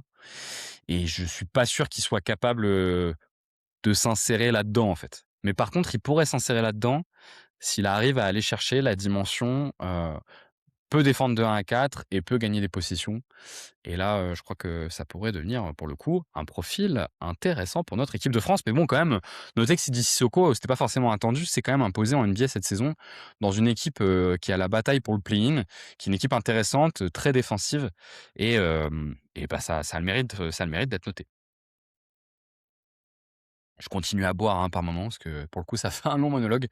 Et dans ces longs monologues, faut quand même s'hydrater, sinon on n'arrivera pas jusqu'au bout. Troisième joueur. Troisième joueur que je voulais vous présenter, qui est un joueur, allez, je continue un peu avec mes rébus. Un joueur qui a été formé au Paris Basket. Je pense même d'ailleurs qu'il était au Paris Basket au même moment que Wemby, mais qui jouait pas, qui devait être dans le centre de formation, mais j'ai un petit doute. Et qui ensuite est parti à Poitiers, et qui ensuite est parti à Cholet, et qui est arrivé en NBA cette année, au Knicks, et qui s'est un peu imposé au Knicks dans la rotation. Alors, imposé dans la rotation dans le sens où il est dans les discussions de la rotation. Après, il a pas un minutage qui est très important. Mais c'est Mohamed, Diawara, qui pour le coup, lui, a 20 ans, qui a été drafté 51e, côté Knicks et qui a un profil, physique qui est, assez dingue. Là, pour le coup, c'est un joueur qu'on avait vu en équipe de France jeune, donc on a un peu plus informations sur lui. Ce qu'on avait noté, en tout cas, avant qu'il arrive, en NBA, c'était d'abord ce profil physique, qui est un profil physique de très haut niveau. C'est un profil physique de très haut niveau parce qu'en fait, on est sur un joueur de 2,6 m, qui fait 2,21 m d'envergure et qui est très costaud. Très costaud, pas si lent que ça et donc un peu immédiatement, on se projette, vers, une forme de free and D, qui pourrait être intéressant sur le poste 3-4. Une fois de plus, le 2,21 m d'envergure, c'est vraiment ce qui fait sa différence. C'est pas un intérieur pur jus, dans sa façon de jouer, c'était pas un intérieur pur jus mais il s'est imposé sur les postes 4 parce qu'il avait cet aspect-là. Ce qu'on avait noté, en tout cas dans ce qu'on avait vu en équipe de France, c'était déjà plutôt un leader, dans l'attitude, ce qui est intéressant, c'est-à-dire que assez vocal et pour le coup qui prenait de la place. Mais surtout, il y avait 2 aspects qui étaient, intéressants. C'est qu'on avait plutôt un bon connecteur, un joueur qui est capable de gérer les séquences intermédiaires des possessions assez bien et en fait avec un passing qui est assez fonctionnel et on voyait chez lui une vraie volonté de développer le tir à ce moment-là, avec un geste qui était pas totalement stabilisé, mais par contre vraiment aucune hésitation à avoir des gros volumes au tir. Et vraiment, c'est un joueur qui n'hésite pas à avoir des gros volumes au tir à 3 points. La limite qu'on avait, avec lui, c'est que tout globalement, tout le reste derrière était quand même pas ouf. Voire pas ouf, voire, pas bon. Et donc, tu te retrouves, avec un joueur qui est certes, un joueur qui coche des cases de haut niveau, mais qui n'a absolument rien autour pour venir aller chercher un petit peu plus. J'ai presque envie de dire que Diawara, c'est pas loin d'être un joueur déjà fini au moment où il arrive en NBA, en fait. Et ça, pour le coup, bon, c'est un peu embêtant. Mais il se trouve que, pour le coup, le coaching staff lui fait plutôt confiance puisqu'il a joué 43 matchs, cette saison. Il en a même, démarré, 6. Il a des pointes à 27 minutes, de temps de jeu, par exemple. C'était le cas ce week-end quand il a joué contre Boston. C'est d'ailleurs son plus haut temps de jeu depuis qu'il est arrivé en NBA, mais contre Détroit, il avait joué 21 minutes et assez régulièrement, il arrive à aller, chercher un peu plus qu'une quinzaine de minutes. En tout cas, ce qu'on voit, c'est que clairement, il y a un coaching staff qui lui fait confiance, un coach qui croit en lui parce que dans toutes les garbage time, on le met en avant et on essaye de voir un peu ce que ça donne et puis au bout d'un moment, on le met un peu titulaire, on essaye de continuer à voir s'il peut jouer donc on essaye de l'avoir. Dans un rôle, je trouve que le rôle dans lequel il est utilisé est un peu bof, quoi. Est un peu bof. En fait, il est pas mal utilisé comme défenseur du point d'attaque dans un rôle de switch important. J'ai l'impression qu'on essaye de l'utiliser un peu comme on aime utiliser Anunoby. Ce qui a le mérite de lui accorder beaucoup de temps de jeu et un joueur de cet âge-là, il a besoin de jouer. Mais ce qui, à l'inverse, pose certaines limites et on va revenir dessus. Bon, qu'est-ce que ça donne au final, en NBA? On voit le constat qu'on a porté, pour le coup en jeune. Qu'est-ce que ça donne pour le coup en NBA? Premier élément qui est notable, effectivement, le physique, il est NBA ready et en tout cas sur les postes 3, 4, 5, bah, il y a pas trop de difficultés à tenir, je veux dire le duel. À la fois, il a la vitesse qui lui permet à peu près de tenir les duels et surtout il a la puissance. Moi, je suis plus marqué par sa puissance que par son combo puissance-envergure que par, pour le coup, sa vitesse de pied, qui est un peu moins impressionnante et qui du coup, pour le coup, se traduit quand on essaye de le faire jouer sur le point d'attaque, où là, moi, je le trouve un peu trop lourd en fait pour tenir, les meneurs de jeu et les postes 2. Et il a pas mal de difficultés alors qu'il y a pas mal de polyvalence qui lui est demandée. Je vous invite à regarder le début du match contre les Suns qui a dû avoir lieu il y a un peu moins d'un mois, où pour le coup il est vraiment en difficulté pour tenir les arrières des Suns et d'ailleurs il joue que 5-6 minutes en fait. Il démarre le match mais assez rapidement il est mis sur le banc parce qu'il est pas en capacité de jouer le rôle qu'on lui demande. Mais donc quand même, on voit que poste 3-4-5 il est capable de les tenir et que c'est assez intéressant. On voit qu'effectivement, c'est un joueur qui a aucune peur pour tirer. Et ça, c'est un point qui est hyper intéressant, quoi. Enfin, on a déjà eu une fois dans la saison, il a pris 5 tirs à 3 points. Il y avait le match contre les Pelicans où il a fait 4 sur 4. Effectivement, on confirme, ce qu'on avait identifié chez lui, c'est-à-dire que c'est un joueur qui a pas de peur, en fait, de tirer et donc il aura du volume. Il se trouve qu'en plus, cette saison, il est quasiment à 40 de réussite, ce qui est hyper haut pour le coup. On verra si c'est une surchauffe, mais pour le coup, il met dedans et de toute façon, un joueur qui a un gros volume, même s'il descend sur des 33 d'efficacité, on va avoir l'effet un peu Marcus Smart qui est de se dire: «Pour peu qu'il soit capable de mettre des séries, même s'il met pas dedans, on va quand même un peu le défendre, on va pas complètement l'abandonner». Parce que, c'est un peu trop risqué sur ces joueurs qui de toute façon sont prêts à accepter le volume. Ce que je trouve cool en fait, avec son tir, c'est qu'il est assez rapide. La gestuelle, je sais pas s'il faut attacher trop d'importance, elle est pas impeccable, mais par contre, il y a une vraie vitesse, sur le tir, ce qui est intéressant parce qu'on a vu par exemple côté Knicks que Yabusele avait du mal à avoir du temps de jeu parce que dans leur five out qui générait beaucoup d'aide, pour le coup quand il y avait des attaques de cercle, le fait que le tir de Yabusele soit lent faisait que c'était un peu comme si qu'on pouvait presque l'abandonner quand bien même c'est un joueur efficace sur le tir à 3 points parce que tout simplement, le tir étant lent, on peut revenir dessus. Il y a pas du tout ce phénomène-là avec, Diawara pour le coup qui lui a un tir qui est assez rapide et donc ça c'est intéressant, quoi. Je trouve aussi qu'on voit, on voit, sur les aides défensives et globalement, dès qu'il est dans ses zones de confort, qu'il a une vraie qualité de main, en fait, pour intercepter, dévier les ballons. Il est quand même à 2 de style, percentage, sans faire trop de fautes. Alors le minutage est un peu bas, on est en dessous des 300 minutes, donc ça a pas énormément de valeur, mais pour le coup, lui, ces minutes-là, il en a quand même joué beaucoup contre des 5 majeurs et donc ça peut nous indiquer un peu quelque chose. Il joue pas trop dans des garbage time, de moins en moins. Enfin, il joue dedans, mais il y a pas que des minutes dans des garbage time. En faisant relativement peu de fautes en plus. Ce qui je trouve, pour le coup est assez intéressant et donc on voit qu'on a un profil défensif qui est cool.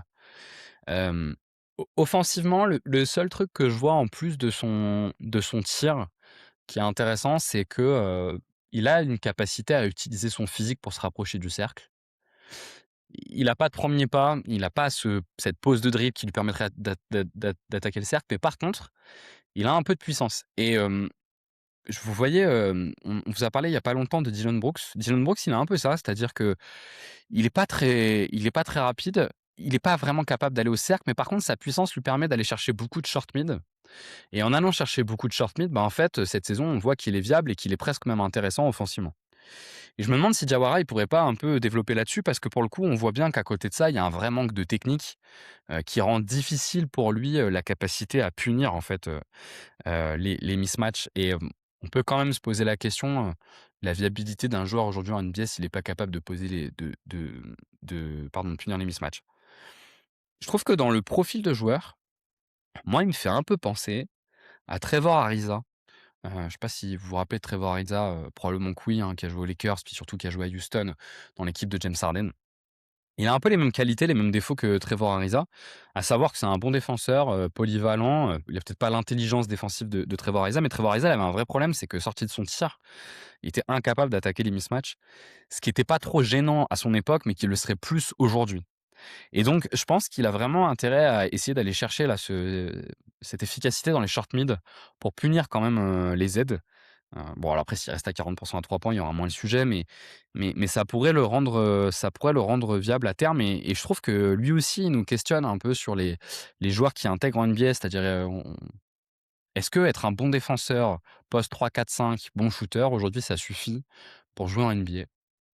J'ai pas trop la réponse. Il se trouve que lui, à l'inverse de Sidi Sissoko, il a quand même, cette capacité à aller chercher la bataille des possessions qui va encore lui ajouter quelque chose parce que c'est un bon rebondeur et qu'il a un joli moteur, pour aller chercher ces ballons-là et je pense que ça va l'aider, pour le coup. Mais je suis curieux de voir, ouais, si un profil comme ça est capable de s'imposer dans la NBA de 2025 à 2028 ou si à l'inverse, en fait, on va se rendre compte que, non, en fait, pas être capable de punir les mismatchs, c'est pas bon. Mais Diawara, vous savez, à l'inverse de Sidi Sissoko, c'est un peu ce que je vous dis, quoi. Lui, on n'est pas sur le role player défensif pur, ce qui est Sidi Sissoko. Lui, on pourrait presque être dans le role player, gain des possessions. Bon shooter. Et alors là, ça serait intéressant. C'est pas un hasard de toute façon si Mike Brown, pour le coup, lui fait confiance et lui donne du temps de jeu. C'est parce que le profil, il est méta et donc ça, c'est assez intéressant. Hem, sur son avenir en NBA, je vous ai déjà expliqué un petit peu pour moi quelles pouvaient être les limites. Peut-être la chose que je vais ajouter, c'est que il faut voir, si on continue à essayer de le développer avec cette polyvalence défensive, moi, j'y crois pas trop. Je crois pas trop dans sa capacité à défendre les arrières. Il me paraît un peu trop lourd et un peu trop lent. Il faut qu'il arrive à trouver une équipe ou en tout cas un système de jeu ou un coach qui lui fait confiance sur la défense 3-4-5 et le gain des possessions. C'est ce qui lui permettra d'être viable. S'il trouve pas ce contexte-là, je pense que ça sera un petit peu plus difficile. Mais en tout cas, c'est hyper encourageant pour des débuts. Et pour le coup, il y a une bonne partie qui fait partie du jeu des Knicks, c'est la bataille des possessions. Et il rentre là-dedans et donc c'est intéressant pour lui, quoi. Pour ce qui est de l'équipe de France, pour ce qui est de l'équipe de France, ouais, non, alors là, par contre, pour le coup, on est pas trop mal, dans les profils qui pourraient venir en sortie de banc. Yabusele devrait encore tirer peut-être sur, 1 ou 2 sessions. Jalen Howard a pris pas mal de place. Jalen Howard qui est un joueur très intelligent et fort rebondeur, qui devrait rester parce qu'il a vraiment montré des choses intéressantes. Diawara, il a un peu le profil opposé de Jalen Howard, c'est-à-dire qu'il a moins l'intelligence de jeu, même si le connecting, alors j'ai pas parlé du connecting dont on avait parlé quand il était jeune, là on le voit pas avec l'Unix, mais visiblement il y a des choses sur le connecting qui sont intéressantes. Je pense que Jalen Howard, on a un peu plus que du connecting, il y a une vraie intelligence dans le jeu de passe et dans la compréhension globale du jeu qui lui permet, il y a un QI basket qui est supérieur, qui lui permet pour le coup de s'imposer. Mais ça pourrait être un joueur de complément de ce secteur intérieur sur un profil gain de possession, profil 3-4, intéressant. Ouais, je pense que pour le coup, il y a quelque chose à aller chercher avec lui, en équipe de France. Il se trouve que la concurrence, est rude. C'est pas ma tête de liste, mais ça peut être un joueur du réservoir qui est assez intéressant et cette dimension joueur méta me plaît pas mal. Ça va me permettre de passer pour le coup sur notre, 4e et avant-dernier joueur, qui sera probablement directement en concurrence avec lui, dans les années à venir en équipe de France. C'est, un joueur, alors là, je vous refais un peu le déroulé, qui est plus vieux que lui pour le coup, qui a 21 ans, qui, a été, meilleur jeune de Pro B en 2024, meilleur jeune de Pro A, enfin de Jeep Elite en 2025. C'était à Vichy en 2024, c'était au Mans avec, Guillaume, Bitadze, si je ne dis pas de bêtises sur le nom, pardon si je dis pas de bêtises, mais il me semble que c'est bien ça. En 2025, au Mans et donc on est pour le coup, donc sur Noah Penda, qui a été drafté 32e de mémoire par, le Orlando Magic. Donc un pic de second tour qui, je crois, était pas totalement attendu au second tour. C'était un tout petit peu étonnant de le voir descendre aussi bas, mais je pense qu'on peut comprendre pourquoi. Et pour le coup, avec Noah Penda, on est sur un crack un peu, du championnat de France, hein.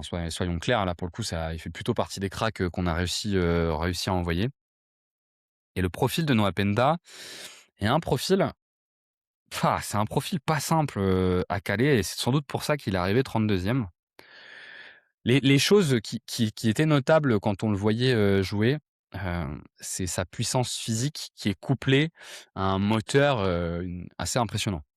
C'est un joueur, pas très grand, il doit faire 2,01 m je pense ou 2,02 m, pas des bras immenses. Il me semble pas que je vais regarder, mais il me semble pas que Noah Penda il ait des bras qui soient particulièrement, importants. Mais par contre, on a un joueur qui, a un peu, tout compris de ce qu'on demande à un joueur moderne, en fait. Et pour le coup, là, pour le coup, c'est intéressant dans la projection parce qu'on a une compréhension du jeu qui est vraiment cool. Je vous ai parlé d'ailleurs de Jalen Howard, juste avant. Ouais, 2,12 m d'envergure. Ouais, c'est pas si mal l'envergure, mais comme il est pas très grand, c'est pas non plus une envergure, à la Diawara, par exemple. Donc je reviens sur mon sujet. On est donc sur un joueur qui est, assez intelligent.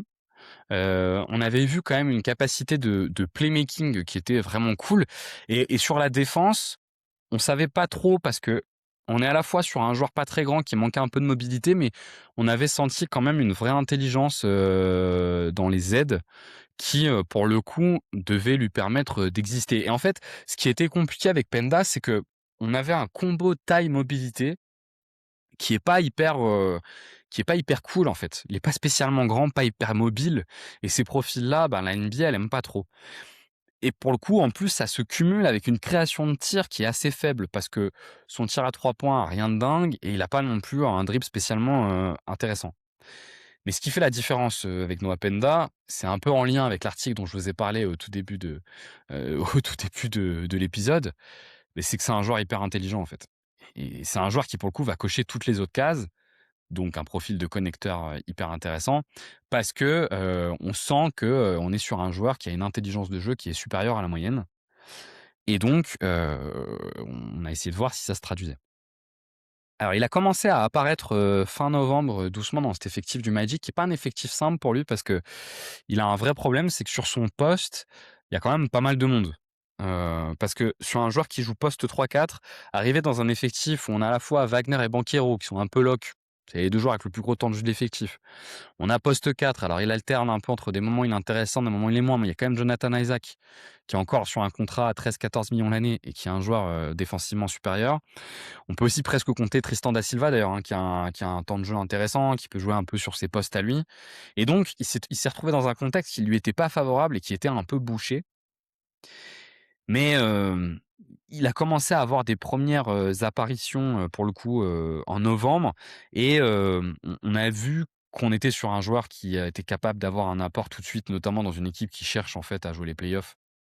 Parce que, il y a cette intelligence de jeu qui est bien et en fait depuis janvier, pour le coup, il s'est imposé et il a un temps de jeu qui est plus régulier et maintenant on fait quand même appel à lui de manière plus systématique. Il a même, commencé, quelques matchs, je crois, pendant la période de blessure de Banchero de mémoire. Alors, si on se fait un petit peu le profil, ce qui est intéressant avec, Noah Penda, c'est qu'on a un combo, moteur-intelligence qui est vraiment cool. Et ça, je crois que ça s'est plutôt confirmé avec Orlando et que c'est, un élément qui lui a permis notamment de profiter des quelques minutes de temps de jeu qui lui avaient été données en novembre.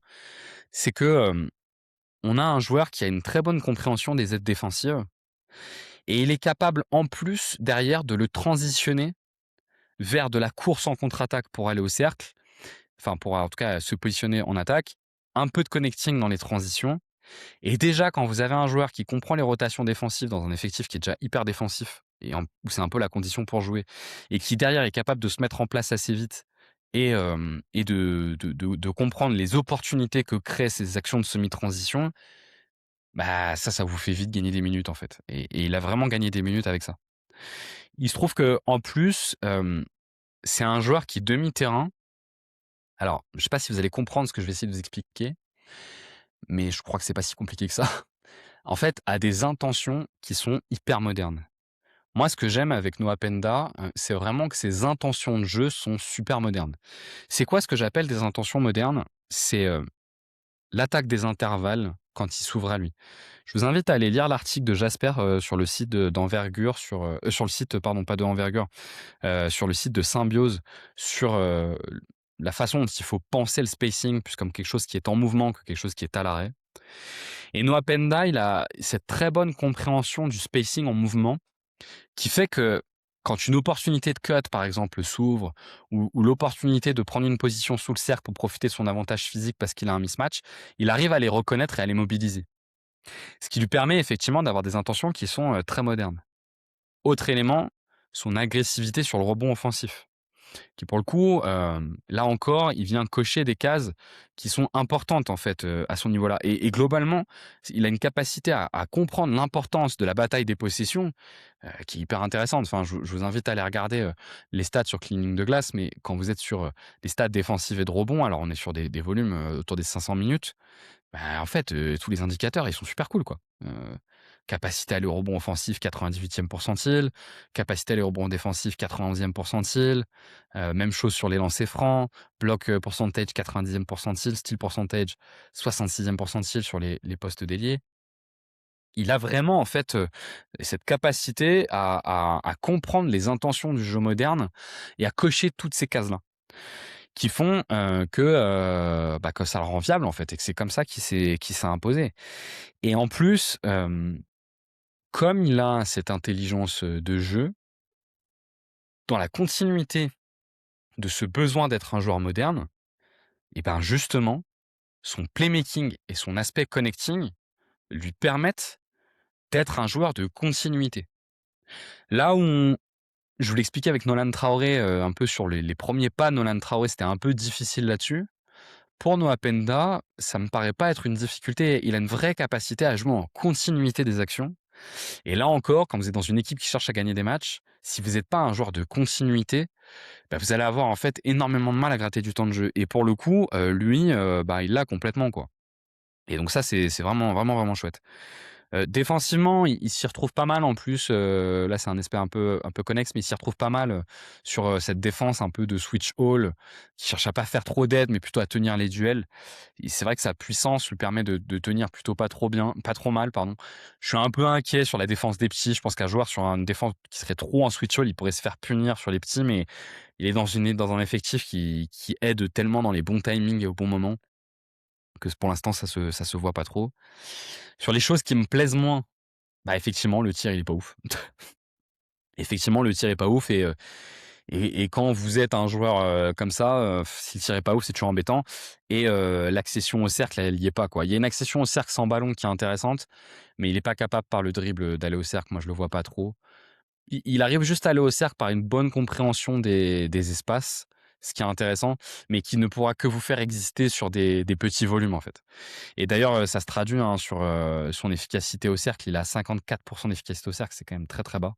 7e pourcentile, chez les ailiers. Donc là, pour le coup, on est nettement en dessous de ce qu'on a en droit d'attendre, d'un profil comme ça. Mais vous voyez par rapport à Sidi Sissoko tout à l'heure où je vous disais que, OK, il y a de la défense, mais, ça manque d'autres cases à cocher qui sont pas cochées et lui, il coche quand même vraiment beaucoup de cases, Noah Penda, pour pouvoir, s'imposer à terme en NBA. Moi, je pense qu'en fait, il a réussi à montrer en quelque temps que c'était un joueur, validé NBA, parce que c'est un joueur super moderne, qui comprend les intentions du jeu moderne, qui est bon sur la bataille des possessions. Moi, je crois qu'il a validé en fait son rite de passage en NBA. Je suis pas très inquiet, je pense qu'il fera une carrière, intéressante. La seule limite que je peux avoir, c'est où il l'a fait cette carrière. J'aimerais éviter de revivre un scénario un peu à la Ousmane Dieng, où on a un joueur qui a le niveau pour jouer en NBA, mais qui est un peu, enfermé dans une équipe qui veut pas spécialement le lâcher pour pas perdre sa valeur, mais qui a pas trop de place pour lui parce que il est capable de prendre assez vite la place de Jonathan Isaac, je pense, mais il restera toujours derrière, les 2 stars qui prennent un temps de jeu énorme et Tristan da Silva est comme un joueur, qui a de l'importance, dans le roster d'Orlando. Donc j'ai un peu peur sur sa capacité à aller gratter les minutes qu'il doit aller gratter, en fait. Je sais pas s'il sera en capacité de le faire. D'autant que, il y a des joueurs comme Jet Howard qui poussent derrière, qui sont sur des profils plus de shooters, ce qui va être intéressant de voir. Donc je serais intéressé de le voir ailleurs en fait, pour le coup, Noah Penda. Pour ce qui est de l'équipe de France, je vous disais juste avant, Mo Diawara, je pense que sur l'équipe de France, dans les années à venir, il va avoir encore un peu Yabusele sur son poste. On a Jalen Howard qui s'est imposé, on verra si ça se confirme dans le temps. Il pourrait avoir une bataille entre Diawara et lui. Clairement, pour moi, il a un temps d'avance, sur Diawara, assez net. OK, il a moins de tirs que Diawara, mais il y a trop d'autres cases qui sont cochées. Il se trouve que Diawara peut être vraiment cool sur la bataille des possessions, mais je crois que la capacité à être un connecteur de haut niveau et de jouer en continuité, c'est trop important dans le jeu moderne et surtout dans un jeu en five out comme, celui vers lequel devrait se diriger l'équipe de France et donc ouais, je pense que pour le coup, il a un temps d'avance et on devrait voir Noah Penda. Je serais pas surpris de le voir dès le prochain rassemblement, international, pour le coup, Noah Penda et devrait, assez facilement s'imposer, en équipe de France. Qu'est-ce que vous en pensez vous de Noah Penda d'ailleurs? Je suis curieux d'avoir votre avis en commentaire. Je sais que c'est un joueur qui était quand même assez suivi, donc possiblement, vous avez votre avis. Allez, dernier petit coup de tisane, avant de terminer. On passe sur notre, 5e et dernier joueur. Vous allez voir, il est un petit peu plus vieux que les autres.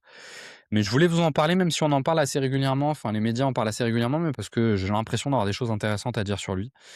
C'est un joueur qui est un joueur de Charenton, qui derrière a énormément bougé. Alors j'ai pas la liste de tous les endroits où il a bougé, mais qui est surtout parti aux États-Unis, et qui a fini en NCAA, alors je vais quand même essayer de vous retrouver où il a fini en NCAA, sinon c'est pas marrant. C'est aux Wolverines, mais les Wolverines, je sais jamais, le nom de l'équipe, au Michigan, Wolverine de Michigan, où il a fini sa formation. Il a été drafté en 2022 aux Clippers, il joue désormais aux Hornets. On parle bien évidemment de Moussa Diabaté, qui est le nouveau pivot titulaire d'une équipe qui tourne très, très bien, qui est l'équipe des Charlotte Hornets, où il est désormais depuis 2 ans et hem et Moussa Diabaté, ben, il est en train vraiment de se faire sa place en fait, en NBA. Diabaté quand il est arrivé, dans la ligue, alors là je suis allé rechercher pour le coup, moi je l'avais pas vu jouer donc là pour le coup je suis allé rechercher plutôt des archives. De ce que j'en comprends, ce qui était noté c'était, un moteur de jeu qui était vraiment, intéressant, une vraie capacité à aller au rebond offensif, qui pour le coup dans le cadre de la bataille des possessions, était intéressante. Visiblement une belle finition au cercle, une bonne compréhension de son rôle. Déjà, à Michigan, bonne capacité à rester dans le cadre de son rôle et à pas faire plus. Ce qui était noté comme difficulté, c'était sa taille pour un intérieur qui était, un peu questionnable. On questionnait aussi sa protection de cercle et on questionnait son passing. Alors ça, c'est un peu pour le portrait initial de Moussa Diabaté qui doit pas trop vous faire surprise parce que finalement, on retrouve un petit peu ça, aujourd'hui. Mais on va essayer d'aller un peu plus dans le détail. Il s'est imposé ces dernières semaines dans le 5, des Hornets, qui est un 5 qui est quand même très, très offensif. Autour de Brandon Miller, de Knoppel, de LaMelo Ball, quand on décide de le mettre dans le 5, LaMelo Ball, puisque visiblement parfois on préfère le mettre sur le banc. Faut dire que parfois LaMelo il fait absolument n'importe quoi quand il est sur le terrain. Enfin bref, c'est le cas LaMelo Ball, je reviens pas dessus. Vous savez, vous devez nous écouter de temps en temps et donc savoir ce que je peux en penser. En tout cas, il est dans ce 5, on va dire. Et le dernier, c'est donc, je sais plus si j'ai dit Brandon Miller ou Bridges, mais en tout cas, vous connaissez 5, Ball, Miller, Knoppel et Bridges. Et pendant longtemps, il y avait une alternance entre Kalkbrenner et lui. Kalkbrenner qui a été drafté, sauf erreur de ma part, cette année, qui est un pivot beaucoup plus grand que lui, mais moins mobile. Kalkbrenner, il doit être autour des 2,15 m, 2,16 m, alors que Diabaté, il est plutôt à 2,6 m. Et petit à petit, Diabaté a quand même pris la main sur Kalkbrenner. Ils ont le même âge, ils ont tous les deux 24 ans, pour le coup. Et effectivement, Diabaté a plutôt pris la main. Alors il se trouve que au moment où j'enregistre ce podcast, Diabaté a littéralement, pris part à une bagarre, sur le terrain, contre les Pistons. C'était une bagarre quand même dans laquelle j'aurais bien aimé ne pas être. D'ailleurs, je suis bien content de ne pas avoir été parce que se retrouver au milieu de Jalen Duren, Isaiah Stewart, Moussa Diabaté et Miles Bridges, ma foi, j'aurais pas fait le digne, je pense. Mais bon, ça nous intéresse peu. Ce qui est notable, en tout cas, c'est que Diabaté est plutôt titulaire lors de ses dernières sorties et il a pris ce poste-là. Moi, ce que je me suis noté sur Diabaté, parce que là, pour le coup, j'ai essayé de le regarder un peu dans le détail. Moi, j'étais sorti de l'été dernier en équipe de France en me disant que c'était un joueur qui était finalement assez limité et que si tu sortais du cadre où, en fait, il avait un meneur de jeu qui le servait dans de très bonnes conditions offensivement et et finalement, en fait, quand tu sortais de ce cadre-là, il te restait plus que le rebond offensif et finalement, le joueur était pas si intéressant que ça. Et bah, j'ai un peu changé d'avis. J'ai un peu changé d'avis sur Moussa Diabaté. Premier élément que moi je me suis noté, c'est la qualité des écrans. Moi, je trouve que c'est un joueur qui pose des supers écrans et que, bah, comme on doit l'associer avec un bon meneur parce que c'est pas un joueur hyper autonome sur la finition au cercle, bah, être un joueur qui pose des bons écrans, c'est quand même une vraie qualité. Et globalement, on retrouve aussi beaucoup en attaque cette dimension de role player. C'est un vrai role player, c'est-à-dire qu'il comprend son rôle et qui va pas, au-delà. Mais je trouve que dans ce rôle offensif, ben moi, il y a un truc qui me plaît, c'est son passing sur short roll, en fait. Alors, ça se voit pas dans les stats parce que la création aux Hornets, elle est vraiment sur les autres joueurs. Mais je trouve que son decision making sur le short roll est vraiment intéressant. Enfin, vraiment intéressant, je vais pas exagérer, mais est fonctionnel. Et fonctionnel et même totalement fonctionnel. Je trouve qu'il y a une qualité de choix sur short roll qui est toujours bonne. Il y a pas de manipulation de défense, mais il y a pas de perte de balle. Ce qui est intéressant, et là encore, on est sur un joueur qui arrive à assurer la continuité du jeu sur short roll. Et je trouve que c'est vraiment cool. D'autant que, ça se joint toujours avec cette qualité, d'accès au rebond offensif qui fait sa marque de fabrique. C'est-à-dire que la marque, Moussa Diabaté, c'est clairement, le rebond offensif, 15 de rebond offensif. L'année dernière, c'était 15 aussi, il est dans les mêmes eaux que l'année dernière. 94e pourcentile l'année dernière, 91e pourcentile cette année. C'est un joueur qui arrive vraiment en fait à valoriser son profil, j'ai l'impression, dans le temps. En fait, quand vous êtes sur ces profils-là, la vraie question, c'est le short roll. Parce que le risque que vous pouvez avoir sur ces bigs-là, c'est qu'en fait, la défense, elle se dise, sur un joueur comme ça, on va pas se prendre la tête. Le meneur de jeu, on va le trapper systématiquement, il va devoir lâcher la balle au big et on va compter sur le fait que le big, il est pas en capacité de faire la bonne décision sur un 3 contre 4, enfin un 4 contre 3, et ça va nous permettre de récupérer le temps de retard. C'est notamment le pari que font souvent les équipes quand elles jouent contre Rudy Gobert, en fait.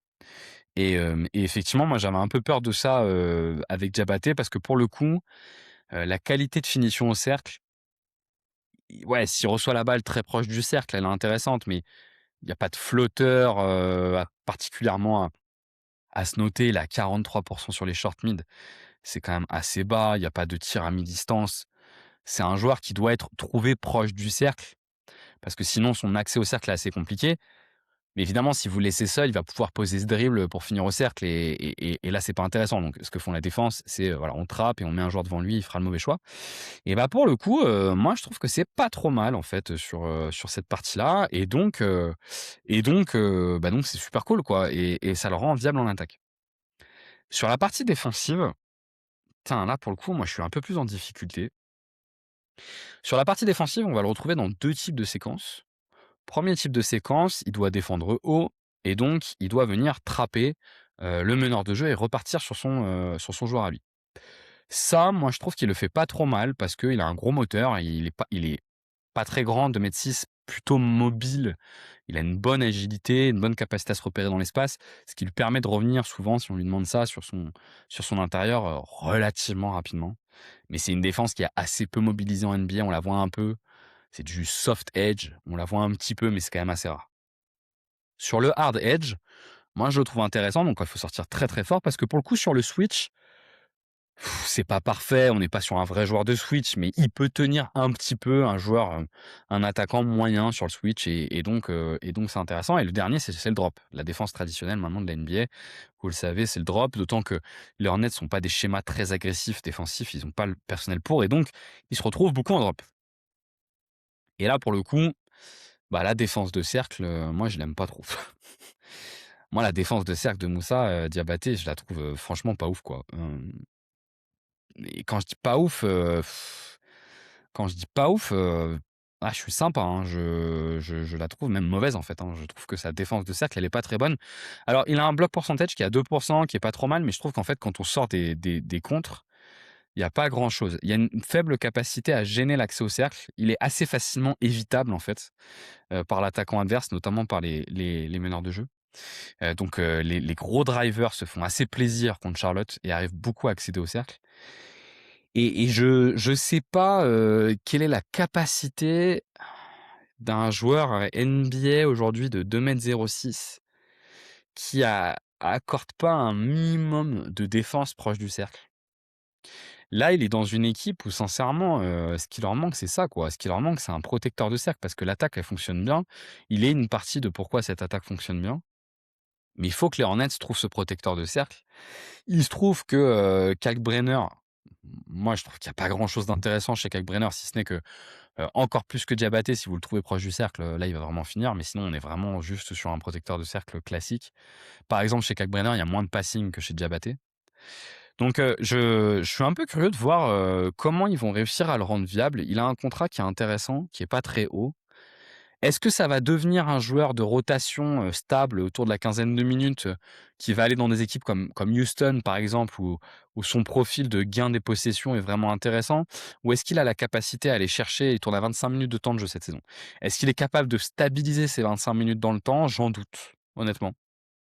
Je pense qu'il va pas souvent se retrouver dans un contexte qui lui est aussi favorable pour avoir du temps de jeu. Donc j'en doute. On verra ce que ça donne. Hem Mais donc, je suis plutôt, positif sur son avenir. C'est-à-dire, je pense qu'il a validé sa place en NBA. La vraie question, c'est le plafond, en fait. Est-ce qu'il y a un plafond un peu haut? Est-ce qu'il y a un plafond de starter ou de 7e homme? Est-ce que c'est un joueur viable en play-off, par exemple, avec ses problèmes sur la protection de cercle? Pour l'instant, j'aurais tendance à dire que c'est pas un joueur viable en play-off, mais peut-être qu'il est en capacité de le devenir. Il a quand même des bras qui sont assez longs. Peut-être qu'il est en capacité de le devenir. On verra. Sur l'équipe de France. Sur l'équipe de France, sujet compliqué puisque notre cher Moussa Diabaté a choisi de ne pas rester en équipe de France l'année dernière et de non, non pardon, je lui fais pas honneur. Il n'avait pas été gardé, il a choisi de ne pas revenir. Et d'ailleurs, il a eu raison parce qu'il a obtenu le contrat qu'il attendait. Théoriquement, c'est le 3e homme parfait autour de Sarr et Wemby. Parce qu'il a c'est un peu le némésis de Sarr et Wemby. Tous les endroits où Sarr et Wemby sont bons, lui, il est pas bon et tous les endroits où ils sont moyens, lui, il est très bon. C'est pas des très bons poseurs d'écran, c'est un très bon poseur d'écran. C'est pas des très bons rebondeurs offensifs, c'est un très bon rebondeur offensif. C'est pas des joueurs avec un moteur exceptionnel, quoique Wemby a quand même un beau moteur. Et lui, pour le coup, il a un moteur de haut niveau. Donc théoriquement, il y a pas de raison qui joue pas en équipe de France. D'autant que, comme Anthony Davis vient d'arriver à Washington, Alex Sarr peut peut-être se développer comme poste 4, qui jouerait de temps en temps poste 5. Et donc, il aurait une compatibilité avec Moussa Diabaté, Sarr jouant en poste 4 en attaque et jouant en poste 5 en défense. Ce qui pourrait créer une forme de compatibilité et qui serait, pour le coup, viable dans le temps. Donc théoriquement, Moussa Diabaté, pour moi, il a son rôle un peu lock en équipe de France. Alors on verra avec les... J'en ai pas parlé dans cet épisode parce que sinon, déjà l'épisode est long. Ça aurait été interminable. Faudrait voir avec les Maxime Reynaud, les autres joueurs qui commencent à émerger. Puis il y a aussi des intérieurs intéressants en Europe. Mais théoriquement, en tout cas, il devrait être en capacité de s'imposer. On verra s'il y a un impact sur le refus qu'il a eu. Historiquement, l'équipe de France a tendance à ne pas trop tenir compte de ces refus-là. On est tellement riche au poste d'intérieur que peut-être qu'elle pourrait cette fois-ci en tenir compte et que ça pourrait lui porter préjudice. Initialement, moi je voulais vous parler d'autres joueurs français, qui sont un peu dans la même catégorie. Je pense, notamment je m'étais fait une petite liste à Reza Sheh, à Tidjane Saloun, à Béranger et à Reynaud. Mais ça aurait été interminable. Si jamais je vois que l'épisode vous a plu, je peux parfaitement en faire un deuxième, un peu sur le même profil, pour vous parler de ces joueurs-là. Donc, je vous laisse me dire en commentaire si ça vous intéresse. Je suis curieux d'avoir votre avis aussi sur les 4 joueurs. Je trouve que là, on peut rentrer dans une vraie phase d'échange autour de ces 4 joueurs-là. Voilà, j'espère que ça vous a plu. Si ça vous a plu, que vous avez envie de nous soutenir, n'hésitez pas à mettre un petit like, un petit commentaire pour le référencement. Mais on va donc gentiment conclure sur ces belles paroles. Et donc, restez connectés, on trouvera rapidement de quoi parler. À plus!